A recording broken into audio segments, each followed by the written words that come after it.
The Connecticut banking regulator has fined Bitcoin of America, a crypto ATM operator, for allegedly violating its licensing requirements. Bitcoin of America has to pay a hefty fine of $30,000 for not obtaining necessary licenses to operate in the state.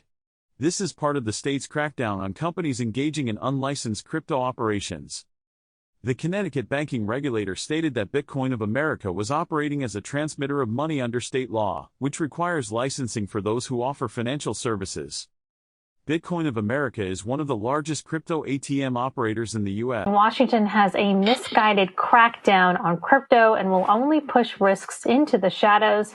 Joining us now is Custodia Bank founder and CEO Caitlin Long. Caitlin, great to have you on the show. I saw this tweet thread before we entered the long weekend, and you claimed that you, quote, handed over evidence to law enforcement of probable crimes committed by a big crypto fraud starting months before that company imploded and stuck its millions of customers with losses. Very interesting tweet thread you had there. But I am curious, can you tell us what the company is? Because it could be any number. It could be Celsius, Voyager, FTX. Nope, not sharing more than I shared. I have respect for law enforcement and the ongoing investigation. All right. So you say that you warned regulators about a bank run risks tied to crypto. What was the result of that, or if any, feedback or discussion you had with regulators? Well, who knows? It seems to have gone into a black hole. I did say that potentially it was just stuck in the bowels of the bureaucracy. But I have tried, and indeed Custodia staff across the board has tried very hard for the last 2.5 years to educate bank regulators on the risks and the upside in these technologies. And there was a fairly obvious risk in the large banks that were serving the digital asset industry. They were taking the same traditional fractional reserve banking, borrow short and lend long type of approach and take some credit risk in the investment portfolio. And when the bank run happens and the demand deposits are all withdrawn within the span of minutes, and they have to sell some of those fixed income securities at a loss because interest rates have gone up since they purchased them. And we did indeed see Silvergate write down $750 million odd of losses in the fixed income securities that it had to sell in order to meet the demands of the bank run. These were things that were foreseeable, and indeed, multiple bank regulators have been noticing that. So, Caitlin, your Custodia Bank tried to get a master account over with the Fed, and I was just thinking when Christine asked the question, which company was it that had this massive fraud and lost millions of money for millions of people, and the fact that we couldn't guess because there were so many companies that were doing that. I mean, isn't it sort of right? Isn't it? I mean, but doesn't that almost make the case that the Fed might have, like, hey, this is kind of a little too much for us to handle. Why don't we just not have it, deal with it? And if people in the United States want to go offshore and lose their money, at least we don't get blamed for it. Well, there definitely is a lot of bureaucratic maneuvering among the agencies right now, trying to pass off blame for things that should have been foreseen. And indeed, I now know there are others who were warning as well. And so the fact that they didn't take advance action is interesting in and of itself. But you just articulated the anti-crypto view in Washington. And we know that anti-crypto view came from the White House and the Fed coordinating in the case of Custodia Bank. I have no idea how the White House even knew who we were. We were not at the table at the president's working group discussions.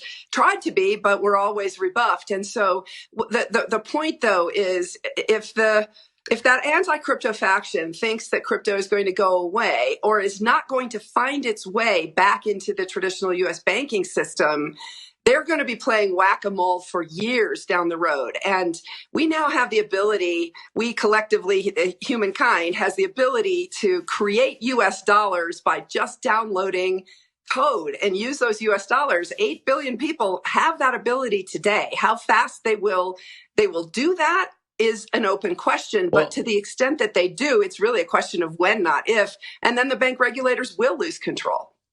Who in the White House was trying to say? Oh boy, Washington D.C. is a sieve, and it looked at the time on January 27th, where the White House released a policy statement anti-crypto. The Fed released an anti-crypto guidance. The Fed announced Custodia's denial of the membership application, all at the same time, and then a couple of hours later, the Kansas City Fed denied the Custodia master account. And then the majority whip of the U.S. Senate, Dick Durbin, came over the top a couple of days later to criticize Custodia and Fidelity, mixing us up with Sam Bankman-Fried. I wonder if he understood he was criticizing two female-run CEOs and comparing us to a 29-year-old hipster who's wearing an ankle It's Dick bracelet. Durbin. I don't think he knows where. Yeah. He doesn't know what's happening. There you go. We do. Washington's a sieve. We have had so many. It's so interesting because people on both sides of the aisle, again, this is not political, and I reject the attempt by the White House to politicize this.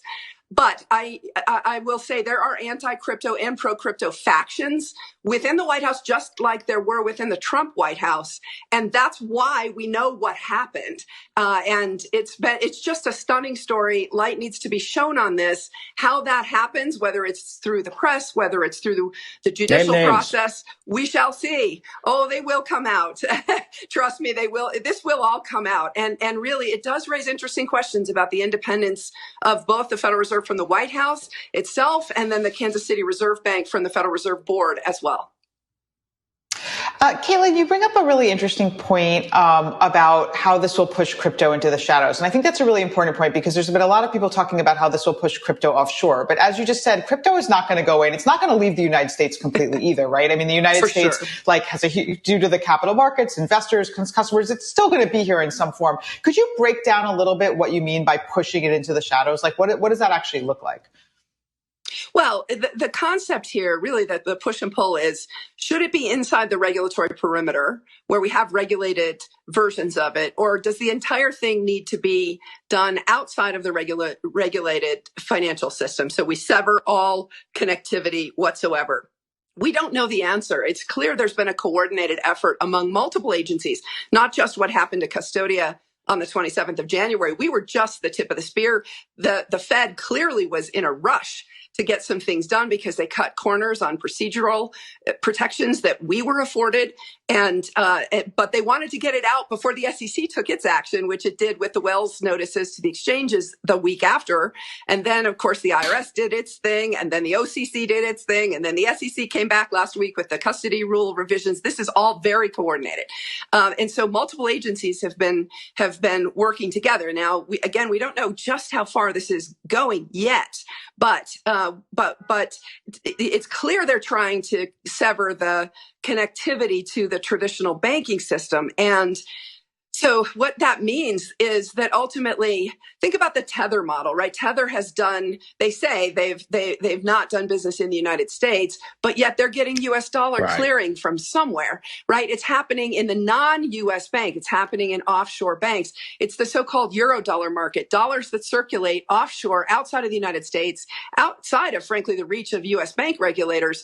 And there will be people from the crypto industry who get US dollar access, and through offshore banks, and that's where the whack-a-mole is going to continue to be played. This is not going away, and these risks that the regulators didn't fully understand of just how connected and how deeply into the traditional financial system the scammers themselves got. Holy cow! Look at what happened with Moonstone Bank, right? The scammers were able to pull the wool over the heads of innocent community bankers who didn't know what they were dealing with, and then the regulators are left to clean up the mess, and that's going to keep happening through the offshore banks if this whole thing goes offshore. Yeah, Alameda knows where it is. Indeed. They know where they know where those non-US banks are. They just wouldn't say it. Well, you saw it in the bankruptcy filing. Sorry. Go ahead. No, go ahead. Caitlin, I also want to touch on something you mentioned earlier, and in your post, because it's really interesting. So what we have sort of two problems here, and a lot of projects are saying this and companies are saying this, that one is that there's not a clear road to like register with the SEC or to, go in and actually do things like through the front door. But then there's like the second element, which you talk about, which you said, Custodia actually got disparaged. And so not only is it hard to actually go in and register the correct way, you can also get punished for these good intentions. So could you just break down exactly a little bit more what happened there? Like, what do you mean you were disparaged, or how did you feel you were actually punished for trying to do things correctly? Oh my gosh, look at the power of the agencies that came down on Custodia Bank in one single day. The White House, the Federal Reserve Board of Governors, the Kansas City Federal Reserve, and then the majority whip of the U.S. Senate. That speaks for itself. It doesn't even need to have analysis done. And the disparagement it started with the press release that the Federal Reserve Board of Governors released about the safety and soundness issues of a bank that is holding 100% cash, not just 100% cash to back customer dollar deposits, but we also proposed at Custodia to have 100% of our shareholders' equity on top of the deposits held in cash. So just 100% liquidity to be able to handle a sudden withdrawal of all of the deposits at the same time. And calling that an unsafe and unsound business model, I think it stands for itself. There will be more that comes out, and it's going to be fun to watch the crypto industry's reaction when more comes out. But those words were absolutely chosen carefully. The Custodia Bank has been disparaged by powerful regulators and politicians, and we did nothing wrong. So how do you see this just to be clear, out? you think they were disparaged? You think you were disparaged because you went in and tried to talk to them, and that's what kind of like drew the attention to you? Good question. That will come out. Again, light needs to be shown on all this. Why the politicians got involved with a company that wasn't even operating yet. Why was Custodia Bank chosen as the sacrificial lamb, the so-called shooting the stallion to scatter the herd? And boy, there will be a lot that will come out when the story comes out. How it all finally comes out, I'm going to leave to the process. But again, Washington, D.C. is a sieve. We've been contacted by a number of folks on both sides of the aisle who know what happened here and who understand that what happened to Custodia Bank was possibly, well, certainly unethical, certainly political, certainly not comporting with the due process rights that are afforded to a lawful applicant who was complying with all of the requirements under the statute. There are a lot of things happening in Washington, D.C. right now that are going well beyond the statutory authority of multiple agencies. And I've heard lots of scuttlebutt from folks in Washington about the agencies just deciding to throw caution to the wind and let the crypto industry fight this out in the courts. And let's just see how this all plays out. But what I've heard about what happened to Custodia when the story finally does come out is pretty explosive. So that said, I mean, how do you see it playing out for Custodia? You have regulators, you have the Fed, you have the White House, everybody kind of, it sounds like and Dick Durbin going up against you. And that's not going to matter much with him. But what do you think actually happens at the end? Like how do you where do you go? I mean, do you just sit there and wait for a few years for administrations to change and people to lose their jobs in the Senate, or do you do you see it playing out in court? What happens? Well, I do think cooler heads will prevail for the reasons Emily was asking earlier. When? This is not going away. But when? And the pro crypto wing of the Biden administration is, I think, going to have a resurgency and are going to understand that they do need the rational players at the table. You had, Gensler and Powell meeting with the crypto bros who were trying to pull the wool over their heads, clearly, and including Sam Bankman-Fried. And the slate needs to be wiped clean. And folks who have a real understanding of how to separate the wheat from the chaff in this industry, and who have not been at the table with the decision makers, such as Custodia Bank. We have not had any audience with any decision makers here. And so it's an interesting question. Why were the good guys kept to the side?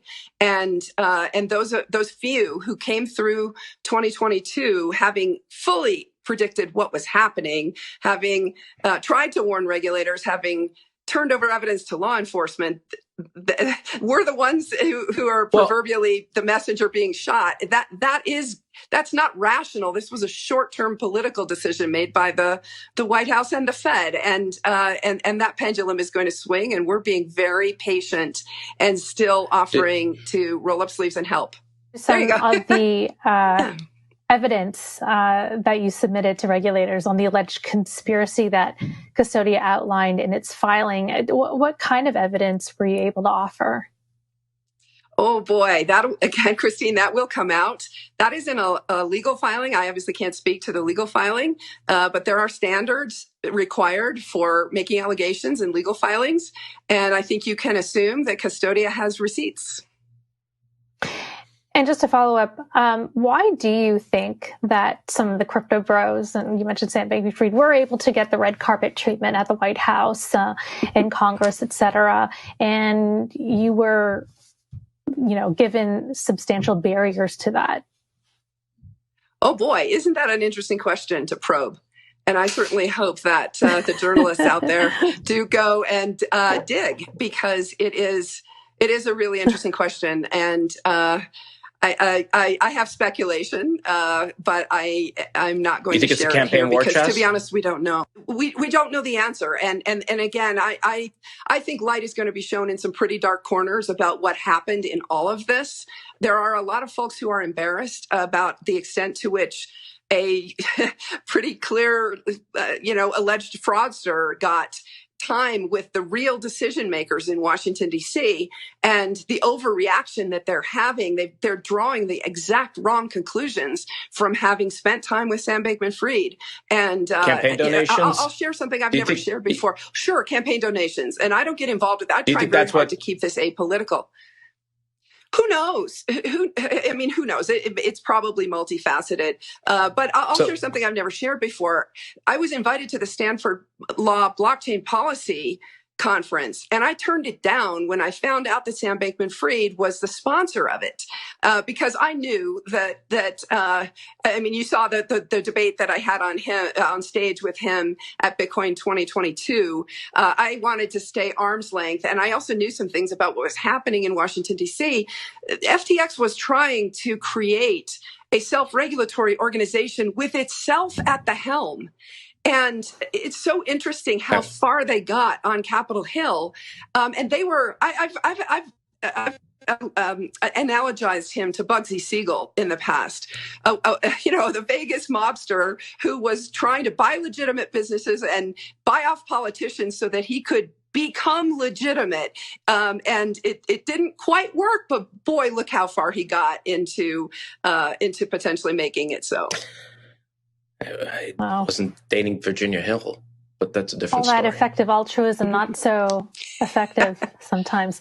All right, but we should note that yesterday CoinDesk did reach out to the DOJ, SEC, OCC regarding Caitlin's blog post and the Federal Reserve for comment about Custodia's application, but have not heard back. Nonetheless, Caitlin, thank you so much for joining us. It's a continuing unraveling story that we want to get to the bottom to, and we'll see you at